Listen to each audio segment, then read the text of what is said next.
آج کی اس ویڈیو میں ہم آپ کو بلیوں کے بارے میں ایسے حقائق بتائیں گے جن کو جان کر آپ حیران ہو جائیں گے۔ ناظرین، بلیوں کا شمار ان چند پالتو جانوروں میں کیا جاتا ہے جو لوگوں کو بے حد پسند ہیں۔ اگرچہ اسلام میں بلی حلال نہیں ہے، لیکن اس کو پاکیزہ اور طاہر حیوانات میں شمار کیا جاتا ہے۔ ایک سائنسی اندازے کے مطابق انسان نے بلی کو 10,000 سال پہلے سدھایا یا پالتو بنایا تھا۔ بلی آج کے دور میں سب سے عام پالتو جانوروں میں سے ایک ہے۔ افریقی جنگلی بلیوں کی کئی اقسام کو پالتو بلی کے آباء و اجداد سمجھا جاتا ہے۔ بلیوں کو پہل شاید اس وجہ سے سدھایا گیا تھا کہ یہ چوہے کھاتی تھیں اور اکثر اوقات جہاں اناج محفوظ کیا جاتا ہے وہاں انہیں پالا جاتا تھا، لیکن بعد ازاں ان کو انسان کے دوست اور پالتو جانور کے طور پر بھی پالا جانے لگا۔ پالتو بلیوں کے جسم پر لمبے یا چھوٹے بال ہوتے ہیں جن کی بنیاد پر ان کی اقسام اور نسلوں کا تعین کیا جاتا ہے۔ اب اگر بلیوں کی شرعی حیثیت کی بات کی جائے تو آپ صلی اللہ علیہ وآلہ وسلم نے ان سے حسن سلوک کی تاکید کی ہے۔ ایک روایت میں ہے کہ سیدنا عبداللہ ابن عمر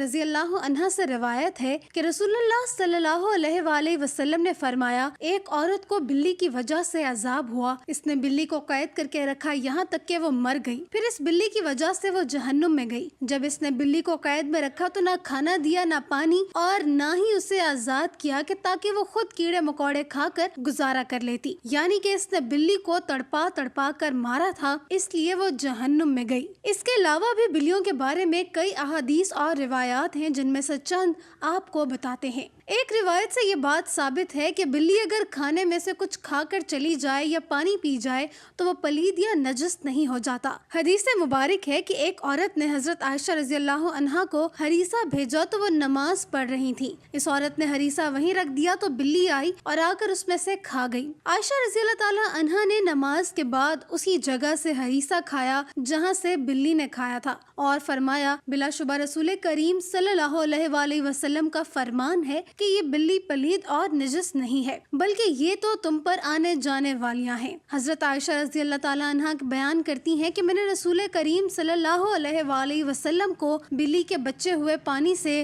وضو کرتے ہوئے دیکھا ہے۔ اب اگر گھر میں بلی پالنے کے سوال کی بات کریں تو فقہاء کا کہنا ہے کہ گھر میں بلی پالی جا سکتی ہے، ایسا کرنے میں کوئی حرج نہیں، کیونکہ بلی نہ ہی موذی جانور ہے نہ ہی نجس ہے۔ ہر شخص کو معلوم ہے کہ اس میں کوئی نقصان نہیں، بلکہ بلی گھر میں رکھنا فائدہ مند ہے۔ یہ گھر میں پیدا ہونے والے کیڑے مکوڑے اور چوہے وغیرہ کھا جاتی ہے۔ بلیوں کو قدیم دور کے بعد مشرق قریب میں عقیدت دی گئی اور اسلام نے اس روایت کو اپنے بہترین انداز میں اپنا لیا، جو کہ اس عقیدت سے بالکل ہٹ کر ہے جو کہ دیگر قدیم مذاہب میں بلی کو دی گئی۔ کچھ مذاہب میں بلی کو ناپاک سمجھا جاتا ہے تو کچھ مذاہب میں اسے حلال جان کر کھایا بھی جاتا ہے، جبکہ اسلام نے ایک طرف ان کا گوشت کھانے سے منع کیا ہے اور دوسری طرف ان کے ساتھ پیار، محبت اور حسن سلوک کرنے کی تلقین بھی کی ہے۔ جیسے ایک صحابی کی کنیت ہی ابو ہریرہ یعنی کہ بلیوں والا پڑ گئی تھی۔ حضرت ابو ہریرہ کے نام کے بارے میں مورخین میں اختلاف ہے۔ کچھ نے لکھا ہے کہ آپ کا نام اسلام لانے سے قبل